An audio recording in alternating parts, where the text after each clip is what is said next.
Lepo pozdravljeni, dragi gledalke in gledalci. V tokratni oddaji se bomo podali v naravo, v gozdove, ki pokrivajo kar 60% slovenske države. In prav gozdovom bomo namenili nekaj več pozornosti v današnji oddaji, saj v studiu gostimo okoljevarstvenika, revirnega gozdarja, pa še marsikaj bi lahko dejala, Jožeta Praha iz Sevnice. Lepo pozdravljeni. Lep pozdrav. Jože, pa začniva najprej pri gozdu. V teh dneh se nekako narava prebuja, tudi gozd, manjka tudi gozdu padavin. Zares padavin manjka celi državi in tudi gozdov seveda.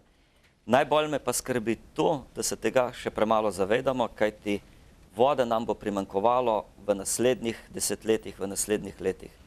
To lahko danes predvsem opazujemo, ko merimo našo podtalnico, ki je na najnižjem vodostaju zadnjih 100 in več let. Skratka, vode nam bo primanjkovalo in ni čudno, da so te vojne, ki jih danes gledamo, so predvsem zaradi vode. In tudi druga resnica je, da na zemlji več kot polovica ljudi nima pitne vode. In tega se premalo zavedamo. Recimo, če sam ta podatek pogledamo, da v Sloveniji porabimo 150 litrov na dan na prebivalca, človek jo porabi samo 2 do 3 litre. Tako, to je malo čudno.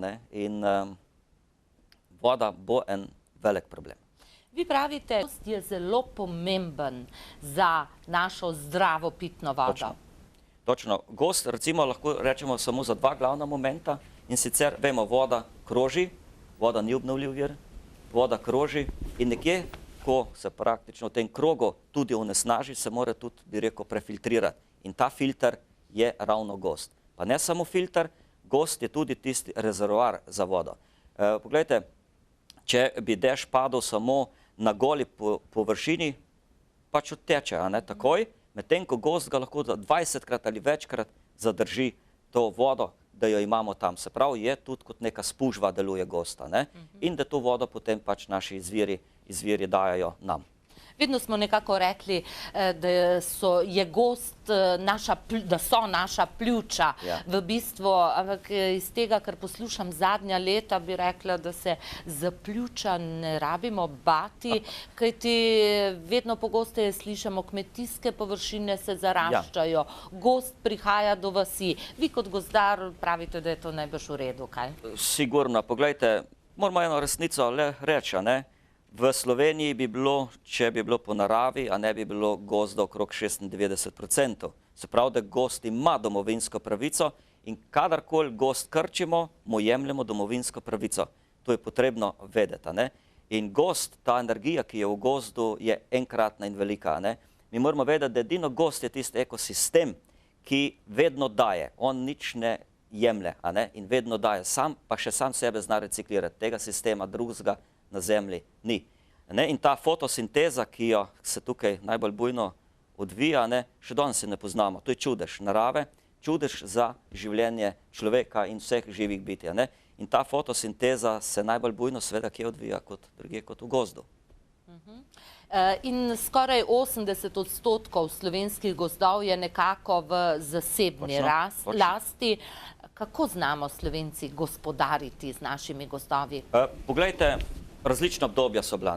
Mi smo imeli gozda v Sloveniji recimo že tudi samo po 34–36%, pa ne tako dolgo nazaj. No, danes govorimo o 60%. In pa o 75–80% v privat lasti. Ne vem, če morda to veste, da je polovica lastnikov slovenskih žensk. To nas prav preseneča. To smo zvedeli pred parimi leti, ko je imela kolegica eno tako raziskovalno nalogo in je to zares en poseben podatek. No, 75–80% zasebne lastnine, jaz mislim, da naši lastniki gozdov v večini znajo dobro gospodariti. To se je pokazalo pred leti nazaj, to se je pokazalo zdaj in zato tudi gozdarska stroka lastniki gozdov zna gospodariti in to smo tudi dokazali. Predvsem smo to pokazali v zadnjih letih. V zadnjih letih pa morda, ali po tej naši perspektivi, če rečem v zadnjih letih, mislim 20 let, pa temu ni več tako. Recimo sam en podatek. Mi v gozdu v zadnjih 20 letih opravimo komaj 39% potrebnih, ki jih načrtujemo, negovalnih del. to bomo mi spoznali, to, kar ne delamo, čez 20 in nekaj let. To, kar mi danes sekamo, tu so delali oni pred nam, pred 20-30 leti. A ne? Mi žanjemo zdaj. A ne? Kajti tukaj gre za velik drugačno razmišljanje, filozofijo drevesa. Ne? Drevo, vemo, raste 100 in več let. A ne? In če mi dva danes rečemo gojiva, najin sin še ne bo sekal. Sekal bo vnuk. A ne? Se pravi, biti moramo sposobni razmišljati 100 in več let. Kar pa je danes v tej naši politiki, ko znamo razmišljati za 4 leta, malo težko to prenesti na gost. Ampak mislim, da bomo morali, če bomo hoteli imeti naravne, lepe, sonaravne gozdove, ki zares pomenijo življenje. Ja, ampak če se spomnim v svoji mladosti, nekdaj so ljudje strahovito cenili gozd, vrednost je imel. Danes pravijo lastniki gozdov, les nima več nobene vrednosti. Sicer v zadnjem obdobju več govorimo o tem, da bi ga morali izkoriščati. Kakšen je vaš pogled? Ja, poglejte, les je ena izmed dobrin, ki jih da gozd. Ena. Imamo jih ogromno drugih vlog, ki jih nekako včasih ne želimo spoznati, ali pa ne želimo niti poznati. Poglejmo samo pogled, poglejmo sprehod, gozdni sadeži. Skratka, vse to je v gozdu. Preveliko mogoče v zadnjem času govorimo o samem lesu.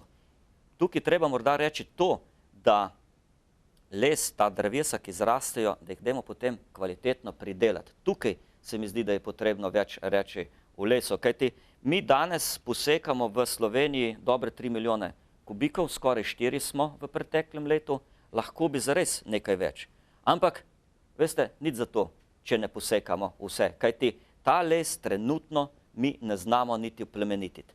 Zato nič za to, če ga ne sekamo še toliko več, kot so danes vsi polna usta, da dajmo kar sekati pa sekati. Ni potrebno. Najprej se dajmo zmeniti, kako bomo ta les kvalitetno predelali, potem pa dajmo več sekati. In še več, dajmo več vlagati v gozdove, več v ta negovalna dela, da bomo lahko potem imeli tudi ta kvaliteten, boljši les, ki ga pa mi lahko pridelamo. Naši ekosistemi, naš gozd to omogoča. Konec koncev je to dokazala tudi 6. licitacija vrednega lesa v Sloveniji, ko smo ga imeli v Slovenj Gradcu, kjer smo najboljši hlod se je prodal za dobrih 16 000 evrov. In ga tudi ni kupil Slovenec, ker ga ne zna, ne zmore predelati. Kupil ga je Nemec. To je pa že vprašanje lesne industrije. Točno. Ampak rekli ste, ni le les vrednost gozda. Če bi pa vprašali lastnike gozdov, nekatere, ne rečem vse, pravijo, mi nimamo nič od gozdnih sadežev, gozdnih rastlin, gozdnih sprehodov, gozdnih živali in tako dalje. O tem teče kar nekaj razprav v zadnjih letih. Točno, in to je velika debata. Kajte mi se moramo zavedati, da v naši državi imamo eno veliko civilizacijsko normo, ki imamo v ustavi zapisano, in sicer prost vstop v naravo. To je ogromna zadeva. In prav je, da lastniki gozdov, kamor mi zahajamo, tudi od vseh nas nekaj dobijo. Kaj dobijo danes? Smeti ali pa še kaj drugega. Se pravi, ta osveščenost je prvi moment, ki mora biti bolje, še bolje, moramo na tem delati. Se trudimo, lahko rečem, da se trudimo, tudi uspevamo, ampak ni pa to še tako, kot bi morali biti. Druga stvar, država tudi določene subvencije lastnikom gozdov vsako leto nudi, vendar samo borih 2 milijona evrov. In še to za določene subvencije, za določena opravljena negovalna dela. Se pravi, da tukaj smo malo mačehovski do lastnikov gozdov, kajti imeti gozd je lastnina, in pa seveda tudi odgovornost. In verjemite mi, lastniki gozdov se tega kar dobro zavedajo. Verjetno bo potrebno tudi na tem področju kaj novega, dati večjo vrednost, kot ste rekla, gozdnim sadežem. Tudi tukaj imamo kar dobro napisane zakone. Koliko žiher naberemo, kdaj lahko naberemo, kako se obnašamo v gozdu, gozdni bonton. Ampak res na nek način spoznavamo, da se tega ne držimo. Zakaj se ne držimo? Ali bo treba spet verjetno kako palico, ne vem, ni to najboljše, ampak to osveščanje ne rodi dovolj, kar bi morali. Mogoče gre malo prepočas, mogoče tem se premalo zavedamo. Skratka, osveščanje bo potrebno še bolj temeljito narediti. Morda samo še to, kaj pa v tem pomladnem času, kaj svetujete lastnikom gozdov? Je treba kaj zaiti v gozd in kaj preveriti? Ja, sigurno, poglejte, vsak lastnik gozda ima tudi obveznosti. In v prvi vrsti, kdor ima veliko iglavcev, veliko smreke, je potrebno zdaj spoznati, ali ima lubadarja prisotnega, potem se ve, kaj je treba poklicati gozdarja in se z njim pogovoriti in sanirati zadevo. Druga stvar je pa seveda, zdaj počasi bo nehala sečnja v gozdovih, da se dokonča gozdni red. In pa druga stvar, ki se mi zdi tukaj, čim večkrat v gozd tudi drugače iz svojega počutja. Tako kot so nas včasih učili očetje pa dedje. Vsako nedeljo po maš se je šlo v hosto. In to da en večji moment tudi za človeka vsak dan potem za tisti teden naprej. Vi zahajate veliko v gozd, srečujete se z različnimi zadevami, kar pestrih stvari je na naši mizi danes tukaj. Zanimiva mi je morda tale, če jo približava kameri. Ta sicer ni slovenskih gozdov. To mi je dal en kolega iz Sevnice in sicer gre za odrezek črnega bora. Zakaj je tako nekaj posebnega? Zato, ker je na tem majhnem delčku, se pravi, je 102 letnici so. 102 letnice samo na tem delčku, ki ga držim v rokah. Se pravi, da je ta črni bor iz Črne gore, kjer so najlepši črni bori v Evropi, moral rasteti 500 000 ali več let. Ja, lahko se pa tudi v Sloveniji pohvalimo s kakšnim najvišjim drevesom, najdebelejšim. Točno, in tako tudi najstarejše drevo v naši državi menimo, da je macesen na slemeno pri Vršiču. Kar nekaj več kot 1000 let je star. Jaz sem prej listala na hitro o tem kostanju, ta je tudi zanimiv. Točno, to je pa 300 let star kostan, Gašperjev kostan, blizu Radeč. To je trenutno najdebelejše drevo tudi v Sloveniji, ki ima obsega kar 11 metrov, je zaščiten dendrološki spomenik, občina ga je tudi zaščitila. Predvsem je pa tukaj pomembno povedati to, da te ljudje živijo z njim. To je za njih simbol te kmetije in tudi turisti prihajajo zaradi tega kostanja k njim. Lahko povem še to, da ta kostan še vedno dobro rodi. Vsako leto še zraste tukaj več kot 300 kilogramov plodov. Ja, ta brošura, ki sem jo pokazala, vrsto zloženj, ki so v mojih rokah, brošur, DVD-jev in tako dalje, vse to je vloženo, vaše delo, veliko ste delali, delate na tem, od evropskih pešpoti po Sloveniji, kar nekaj jih je. Je zaživela ta evropska pešpot? Ja, poglejte, evropske pešpoti, ki so v naši državi stare že več kot 30 let, v zadnjih letih, bi rekel, v zadnjih 10 in nekaj let zopet dobivajo na vrednosti. V Sloveniji jih imamo 1000 kilometrov, dve so in sicer E6 in E7. E7 gre tudi tukaj čisto blizu nas, 1000 kilometrov in počasi živijo. V preteklem letu je te poti več kot 30 ljudi v celoti prehodili. Mogoče povem samo to, da v preteklem letu smo imeli na vsake 5 let Evropska popotniška zveza razpiše to večje dogajanje, Europohod 2011, ki smo ga posvetili ravno pešpotmi in vodam in moram reči, da smo imeli vrsto dogodkov, katerega se je udeležilo več kot 5000 ljudi pri nas, v Sloveniji, no v Evropi pa nekaj več kot 60 000. No in to smo potem v preteklem letu v Španiji z vseh pokrajin, z več kot 30 držav, zbrali vodo, ki smo jo zbirali skozi celo leto in potem skupaj jo zlili v Alhambro, v vodnjak skupni in smo na ta način simbolizirali, da Evropa čuti z vodo in da želimo biti povezani. V Sloveniji smo v zadnjih letih postavili, uredili, zgradili, ne vem, kjer bi bil pravi izraz, tudi veliko tematskih poti. Vi se ravno s tem zdaj veliko ukvarjate, zdaj mnenja so deljena. Veliko jih je, različno so označene, nekatere znova zaraščene, druge ne. Kaj storiti s temi tematskimi potmi? Ja, poglejte, tukaj je res en tak čuden kolaps, s tem lahko rečemo. Nihče danes ne ve, koliko jih zares imamo. Nimamo vseh, niti na enem spletu, ampak povejmo to, recimo v letošnjem letu, ko smo imeli turistični sejem v Ljubljani, 2/3 društev, drugih organizacij se ukvarja s temi tematskimi potmi. Ampak nismo pa sposobni najti, se usedeti skupaj in najti tukaj neko rdečo nit. Ampak lahko pa povem to, da pred 2 leti dobrimi pa smo le določene organizacije, planinci, gozdarji, turisti in še druge razvojne agencije nekako združili moči in pridelali in izdelali študijo za vzdrževanje in pa označevanje tematskih poti, kjer predlagamo, da pridemo do enega skupnega imenovalca. Kaj to pomeni? To pomeni, da se dogovorimo, da te tematske poti bomo znali vzdrževati, moramo jih znati sistemsko vzdrževati, moramo jih sistemsko označevati, se pravi, da imamo nek sistem. To predlagamo, vendar gre počasi, gre pa. In moram reči, da neke nove poti, ki se snujejo v našem slovenskem prostoru, že uporabljajo to pot, seveda se pa vmes še tudi neumnost. Ena je se zgodila pred nekaj dnevi ravno tukaj blizu nas, na Gorjancih, ki smo jo priča, in ravno to, kar se je na Gorjancih zgodilo v zadnjih mesecih, želimo povedati, da s tem prostorom ne more vsakdo početi, kar želi, ampak se moramo dogovoriti, skupaj dogovoriti s stroko in potem se tega tudi držati. Ampak res pa je, da bodo te tematske poti živele tako kot ta kostanj, če bodo z njimi živeli ljudje v njihovi okolici. To je predpogoj. Jaz pravim, tematska pot, prva, ki zaživi in tista, ki jo začnemo delati, mora imeti svojega botra, da tako rečemo. Mi lahko pripeljemo marsikakšne strokovnjake nekam na podeželje, ne vem, kjer bomo zgradili to tematsko pot. Vendar, če nima domačini, če domačini z njo ne čutijo, če ni njihova, potem je škoda vsakega denarja. In danes včasih jaz celo malo bogokletno rečem, da imamo na tem področju preveliko denarja.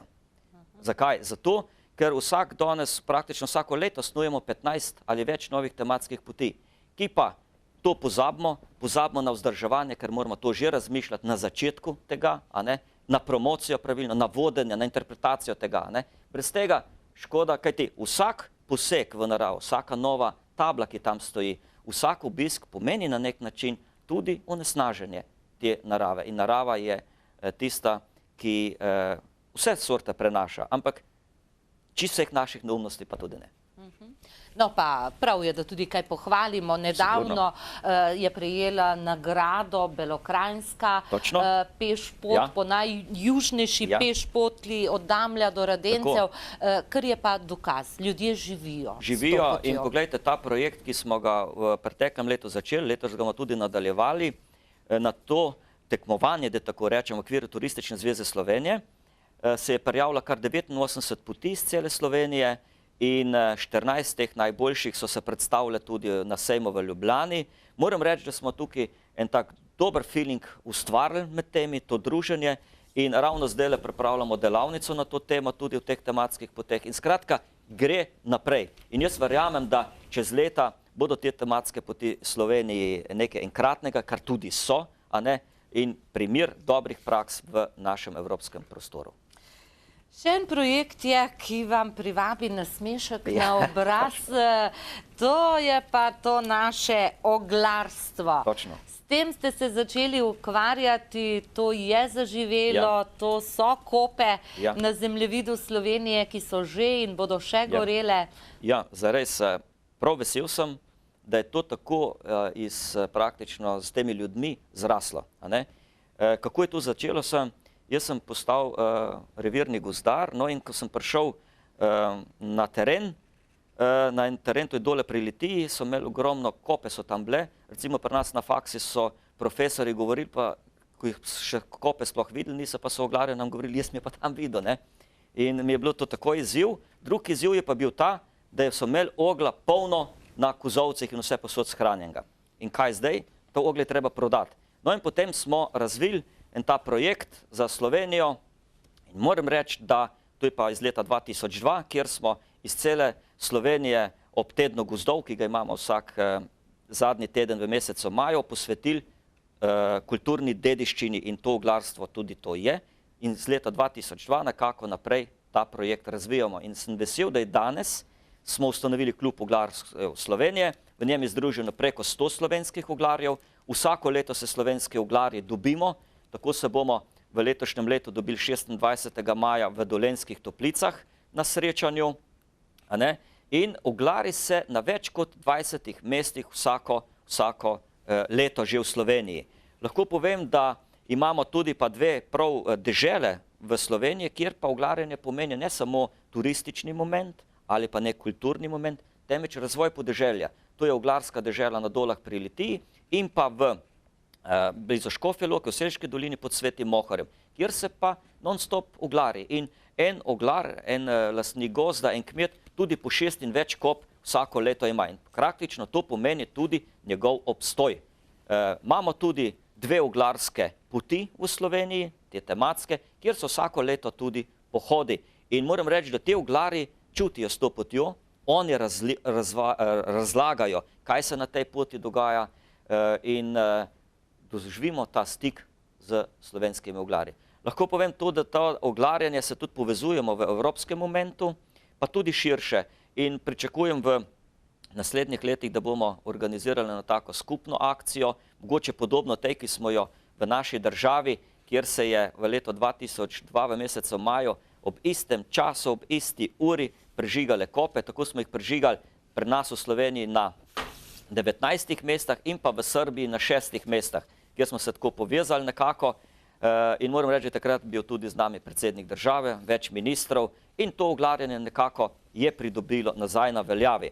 Moram reči, da pa zdaj snujemo tudi z prejšnjima dvema ministroma, smo pa upam, da bomo tega morda pa le lažje prepričali, in sicer, da bi bila namenjena neka subvencija direktno slovenskim oglarjem. Kajti ta slovenski oglar ne samo, da dela to kopo in to, ampak je tudi na drugi strani, bi lahko rekli, tudi nek kulturni poslanc, a ne, gozda in pa narave. Skratka, želimo, da na mediju teh kop, na mediju tega ogla, slovenskega ogla, marsikaj druga še zaživi. Ja, še veliko vprašanj bi imela z tega področja oglarstva, ampak rada bi se dotaknila še drugega. Vi ste kar nekaj teh etnografskih momentov potegnili iz pozabe, iz zgodovine in so zaživeli in so nastale različne tradicionalne prireditve in podobno. Podobno je s plavarstvom. Točno. Poglejte, Sava je bila nekoč še tudi tako dolgo nazaj, a ne, še za časa vojne, pa pred drugo svetovno vojno, polna splavov. In danes se seveda splavarje ne več, vendar to je ogromna tradicija, ki je zopet bazirana na nek način na lesu. No in na tak splavarjanje v namen turizma se je seveda razvilo v Radečah. In moram reči, da je to tako turistični produkt, pa ne samo turistični, ampak tudi kulturni, združevalni. In tako vsako leto se organizira splavarjanje, ki traja nekaj dni, ki je posvečeno druženju in pa neki zgodbi v tej etnološki okolici. Tako naprimer v letošnjem letu, ko pripravljamo nov splav v Radečah, bomo ta splav gradili skupaj, z ljudmi, da ga bodo začutili, bodo donatorji in tako bomo že naprimer v soboto sekali skupaj les na star način s konji, z Amerikankami, pa tudi na današnji način in pripravljali les za ta splav. Ta splav, ki je zares en tak moment za to Radeško dolino. Ja, jaz sem vas prvič srečala, ko tako razmišljam, na Lisci, nad Sevnico.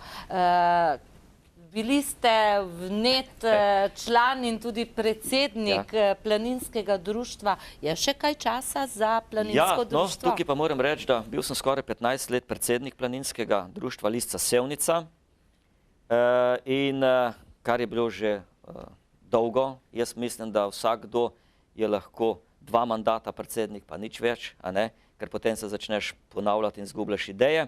No in tako smo imeli tudi v planinskem društvu Lisca Sevnica novega predsednika, nov upravni odbor in nov zamah. Tako da sem se iz tega dela mal odmaknil, seveda bi rekel iz tistega upravnega momenta, predvsem pa rad zahajam v hribe še vedno normalno in to je pa tista srčika celotnega življenja. Tudi z družino gremo v hribe, skratka skupaj in to pa je nekaj posebenega. Veliko se posvečate mladim, veliko krožkov študijskih, takšnih, drugačnih vodite, ste tudi dobitnik priznanja Andragoškega centra Slovenije in v letošnjem letu, ki je posebno leto, se ukvarjate tudi veliko s tem področjem, s temi delavnicami, s to medgeneracijsko povezavo. Ja, poglejte, tukaj se mi zdi, da zares populacija ljudi se stara, in to so aktivni ljudje, polni znanja, In mi moramo samo znati se povezati z mladimi in skupaj in se to da. Pa ne bom rekel, včasih mi kdo pravi, ja, na podeželju je mnogo lažje. Ni res, da se tudi v mestih, da se povsod. Skratka, samo znati se moramo približati, znati se moramo skupaj usedeti in družiti. In to smo na marsikaterem projektu tudi dokazali, dokazujemo, tako v Sloveniji kot v Evropi. In to gre naprej in jaz mislim, da to povezovanje rojeva sodove in tukaj je tista srčika znanja tudi konec koncev. Ja, gospod Prah, čas hitro teče, veliko je stvari, o katerih bi lahko še govorili, ampak začela sva v gozdu. Mislim, da vas tam še vedno najbolj vleče. Z gozdom je povezano nekako vse to, kar delate na tem trajnostnem razvoju, tudi ta skleda presneto lepa, ki jo držim v mojih rokah, je zrasla v našem gozdu? V našem gozdu, to je oreh. Poglejte, recimo, taka skleda je 50 evrov. To je drevo, ki je propadal na nek način pod, tako rečemo, v vodi, ampak z te korenine se da izdelati še to. Skratka, iz lesa lahko izdelamo praktično vse. Mi se tega premalo zavedamo, in zato je gozd zares edinstven, ki, kot sem že na začetku povedal, on vedno daje. In zato je prav, da mu včasih tudi kaj vrnemo. Če ne druga, saj spoštovanje. Premalo ga cenimo, premalo se zavedamo, kaj nam daje. In res je, če smo pa kje v Evropi, tam na vrhu, ne od spodaj, smo pa na tem področju. Točno, in včasih me kar moti, ko si ne upamo reči, da smo Slovenci gozdni narod. Zakaj ne bi to povedali? Ker to je zares. In pred leti, tudi še danes, iz vseh fakultet so hodili v naše gozdove se učiti in jih pa tudi spoznavati. Mi imamo prekrasne rezervate. Letošnjem letu mineva 120 let od kočevskega Hufnagla, ki je bil utemeljitelj te sonaravnosti slovenskega gozda, ki je zares ena filozofija dela z gozdom in te naši gozdarji, ki so bili in ki so nas naučili, mislim, da so spoštovanja vredni in verjamem, da bomo znali tudi naprej, čeprav kolebamo v zadnjem času, morda kjer ima čedalje večjo veljavo samo kapital v denarju, ne pa kapital celotnega spektra človeškega gledanja. Jaz upam, da bomo gozd znali ohraniti tako, kot so nas učili. Naši dedje, naši kmetje. Ki so brez vseh fakultet znali gospodariti z gozdovi, z naravo, z njivami. Poglejte, recimo, to je zanimivo, ko ste rekla fakulteta. Naši profesori, kar nekateri na gozdarskih fakultetah, pa tudi srednji šoli, so nas vedno učili, pobje, ko boste šli na teren, se zavedate, vi ste nekaj malega spoznali. Ko pridete k kmetu, kmet ima pa 7 fakultet. In on veliko zna, od njega se je treba učiti, ga spoznavati in potem boste dobro delali. Gospod Jože Prah, resnično predano in z srcem delate vse, kar počnete in počnete veliko. Jaz vam želim sedaj spomladi, ko se prebuja ta narava, ko se prebuja gozd, obilo, užitka pri vašem delu. Verjamem, da se z energijo napolnite prav v gozdu. Točno, gozd, vsako drevo ima svojo energijo in ta energija oplaja in jaz verjamem, da s to energijo bomo tudi vrednote, ki jih danes potrebujemo, znali izkoristiti in prišli do nove ljubezni, tako med ljudmi, kot tudi do narave. Do sožitja, ki pravite, da v naravi obstoja. Točno, sožitje je tisto glavno, ni tekmovalnosti, ampak je spoznavanje, spoštovanje in pa združevanje, sožitje. Jože Prah, revirni gozdar, okoljevarstvenik, turistični delavec in še kaj. Hvala lepa za ta prijeten klepet v našem studiu in še enkrat obilo užitka pri delu. Hvala vam in hvala za povabilo. Vam, drage gledalke, dragi gledalci, pa le še hvala za pozornost in namig. Pojdite v gozd in naravo, pa bo svet lepši, pa boste nabrali nove življenjske energije v naravi.